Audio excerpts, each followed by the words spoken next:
Mimeng, kinsa may culprit ninyo nga namaak? Ha? Ikaw? Mimeng!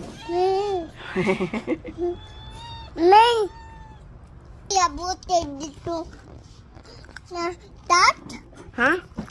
Tat yabutin tat anak. Unsay butid o sa taro nga pagsulti? Butid. Ato may butid ta papa. Tat ya anak. Ah, dito mo sa bukid. Sa bukid. Sa prosperidad. Naguba sa bagyo ang kuan o ang ato. Ang papa eh. Ang papa.